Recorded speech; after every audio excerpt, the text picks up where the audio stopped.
Já está em tela comigo o sociólogo e cientista político Antônio Lavareda, maior especialista em eleições do Brasil, para o primeiro índice CNN deste mês de junho. Antes de querer saber se o Lavareda está confiante com a seleção de Carlo Ancelotti, eu vou fazer essa pergunta no final. Mas agora a gente vai trazer alguns dados da pesquisa Genial Quest que foi divulgada nesta semana. Lavareda, quero começar com a simulação de segundo turno entre o presidente Lula e o senador Flávio Bolsonaro, que a gente já vê na tela. Mais um levantamento que mostra a queda nas intenções de voto do senador do PL após o caso Dark Horse. Mas o que me chamou a atenção ao ver o gráfico foi justamente essa curva da série histórica nos primeiros 6 meses de 2026.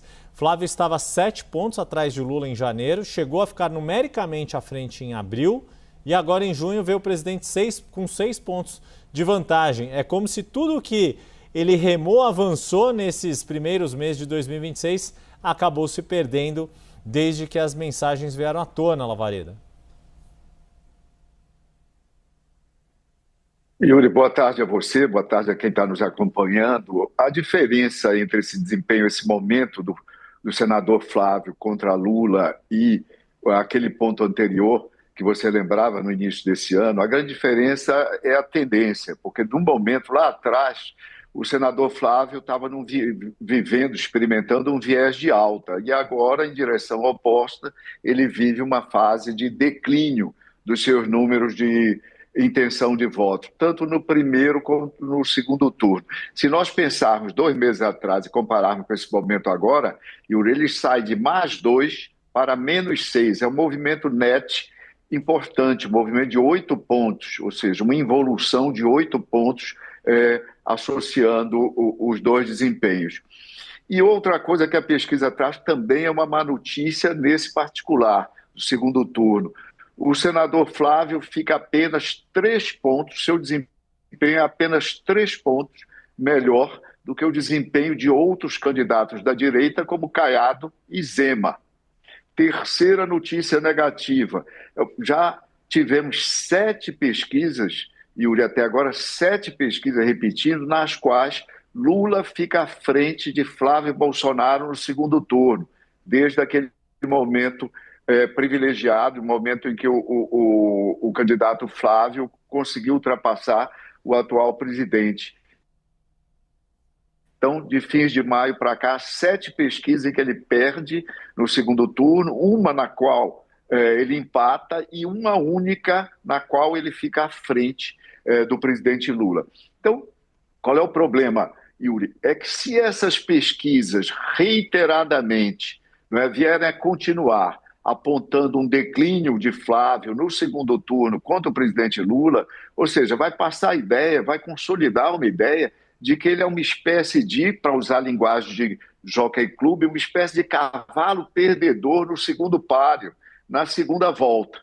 E isso pode criar enormes dificuldades para a manutenção da candidatura do senador até o mês de julho, quando vão se dar as convenções partidárias para oficializarem candidaturas. Eu diria que esse é um momento crítico para o senador, que sofreu uma forte crise de reputação e que terá ainda dificuldades adicionais se novas denúncias, novos fatos vierem a ser divulgados, publicados, Yuri. Algumas perguntas do contexto desses últimos dias que foram feitas pela Quest vão nos ajudar a entender e aprofundar esse cenário, além do efeito que o Lavareda já trouxe aqui das mensagens reveladas entre Flávio e o ex-banqueiro Daniel Vorcaro. Nossa segunda tela de hoje traz a opinião do eleitorado sobre quem representa melhor atualmente o discurso do patriotismo e da defesa dos interesses nacionais. Além do resultado em si, que tem uma surpresa, num primeiro momento, Lavareda, ver Lula 10 pontos à frente de Flávio, na sua avaliação é um indicativo de que as medidas tomadas por Donald Trump nos Estados Unidos vão ter peso de fato nas eleições de outubro aqui no Brasil? Em outras disputas já houve uma situação tão explícita assim de questões internacionais ou de política externa se tornarem um tema tão relevante no debate presidencial, Lavareda? Olha, Yuri, você coloca duas questões, na verdade. Primeira questão, o fator Trump. Nós já comentamos, nós dois comentamos em quadros anteriores, que o fator Trump ele veio para ficar. Ele é um dos componentes da tríade que vai ter mais peso, maior peso, que promete ter maior peso na definição, no encaminhamento da campanha eleitoral desse ano. Ao lado do fator Master e ao lado do fator economia, que, como nós sabemos, é o calcanhar de Aquiles de todos os incumbentes quando eles são candidatos à reeleição. Então, a primeira resposta, o fator Trump veio para ficar e vamos acompanhar aí as cenas desdobradas da presença do presidente norte-americano. A segunda resposta, os fatores internacionais que costumavam frequentar nossas eleições, influenciando-as, Yuri, eram fatores de ordem econômica. Vamos lembrar os anos 90, a crise do México, 94, 95, depois crise asiática, aí por volta de 97, e a crise da Rússia. A crise da Rússia foi uma presença, né? Teve uma presença importante na da reeleição de Fernando Henrique Cardoso. Eu lembro bem, Yuri, daquela eleição, porque eu coordenava as pesquisas da campanha do então candidato à reeleição, era consultor de estratégia da sua campanha, e a crise da Rússia afetando a economia brasileira, que ainda estava relativamente fragilizada. Há muito pouco tempo nós nos tínhamos livrado de décadas de hiperinflação, foi um fator importante. Historicamente, a única eleição em que um fator político teve presente do pós-guerra para cá, Yuri, foi na eleição de 1962, quando havia um tal IBAD, Instituto Brasileiro de Ação Democrática, que depois se descobriu que não era tão brasileiro assim, porque os americanos injetaram dólares, muitos dólares nas eleições congressuais, e nem era tão democrático, porque, obviamente, ele distorcia ou tentava distorcer a livre manifestação dos eleitores naquele pleito. Veio uma CPI em 1963 e o IBAD foi fechado no Brasil, Yuri. Foi só quando os americanos tiveram uma presença mais importante influenciando as nossas eleições, embora a distância acompanhasse atentamente e, por baixo do plano, também tivesse alguma influência. É isso, né? Uma ação explícita da Casa Branca. E uma dessas medidas tomadas pela Casa Branca que mais parecem dividir o eleitorado brasileiro atualmente é a classificação das facções criminosas PCC e CV como organizações terroristas. A Quest também perguntou da seguinte forma: qual governo deveria adotar esta atitude, o brasileiro ou o americano? E é o que você vê aqui na tela, 60% achando que era o governo brasileiro, uma divisão aí que 60-30, né, arredondando o 28, mas no caso do governo americano, a gente vê um empate rigorosamente igual, 45% a favor, 45% contra. Lavareda, a questão que me traz aqui esse gráfico é justamente se, como no caso do tarifaço, o discurso da soberania ajuda Lula e parece colocar Flávio em xeque. Só que aqui, na questão das facções criminosas, os dados da Quest sugerem que o presidente pisa em ovos. Essa ainda é uma onda que a oposição pode surfar pelos próximos meses? É verdade, Yuri. E você vê, a boa parte da população é favorável a essa classificação, mas rejeita interferência. É aí a questão da soberania a qual você aludia. E essa questão vai estar presente na campanha eleitoral, e provavelmente vai trazer à tona, são terroristas de fato, cidades brasileiras para combatê-las. E isso é uma questão que mexe com sensibilidades, inclusive dos próprios oficiais das três forças armadas brasileiras, e tem bastante delicadeza. Lembrando que em países como México, Colômbia, Equador, as forças armadas são empregadas, sim, para combater as facções criminosas. E acho que esse é um debate, e talvez seja um bom debate, Yuri, para além das GLOs, daquelas operações de garantia da lei da ordem, quando as forças armadas são utilizadas episodicamente para combater facções, para combater crime organizado, para combater narcotráfico, etc., talvez venha a calhar, dependendo da discussão e do encaminhamento, uma utilização possivelmente mais sistemática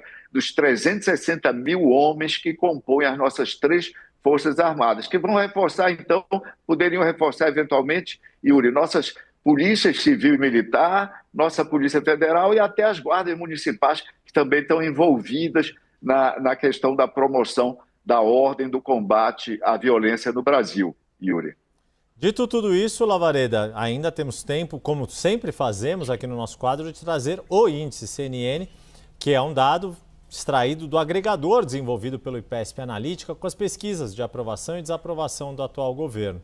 E como a gente tem frisado ao longo do ano, Lula registra saldo negativo desde outubro do ano passado, mas a partir de março, aos poucos, tem conquistado mais eleitores que aprovam a gestão. E com isso, agora o déficit é de apenas 1 ponto, ante 6 pontos registrados em março.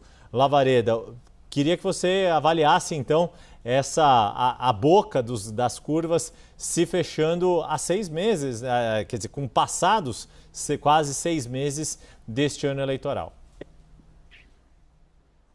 Veja só, Yuri, como o espectador nosso está acompanhando pelo gráfico que você projetou, nós temos ainda um saldo negativo, ok. Qual é a boa notícia para o governo e para o presidente Lula? É que a tendência é de redução desse saldo negativo e, eventualmente, cruzamento aí dessas duas curvas, ou tal fechamento da boca do jacaré, a expressão que você utilizou há pouco. Então, nós saímos de um saldo, 2 meses atrás, de -5, -3, -1. Na média desse primeiro semestre do ano, ainda estamos numa média negativa de -4. Mas não se vive a média, se experimenta em momentos assim, sobretudo em campanha eleitoral, os movimentos de mensagens, e logo mais movimentos quinzenais, e logo mais, como nós vamos acompanhar aqui no CNN, movimentos semanais, Yuri.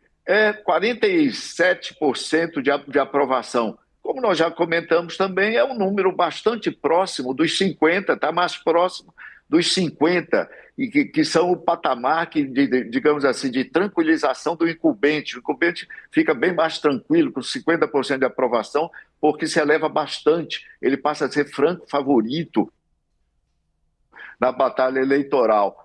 Até 45 ele é competitivo, abaixo de 45 não competitivo. Então, 47, o presidente Lula pode estar aí comemorando, mas mais do que comemorando, deve estar trabalhando para melhorar ainda esses índices de Yuri. Porque, do outro lado, há 48% de desaprovação. O que significa essa desaprovação? Essa desaprovação nesse patamar constitui um forte combustível para alimentar as pretensões de qualquer ou quaisquer candidatos da oposição, Yuri. Então, esses 48% alimentam, subsidiam intenções de voto dos candidatos da oposição, tornando a batalha eleitoral mais difícil e ainda distante de qualquer situação tranquilizadora para o incumbente, Yuri. Como prometido, Lavareda, se na disputa presidencial ainda não há cenário claro, na Copa do Mundo, qual é o seu palpite para até onde o Brasil avança com Carlo Ancelotti no comando? Olha, Yuri, eu sou cidadão e sou otimista, então o Brasil vai ser hexacampeão.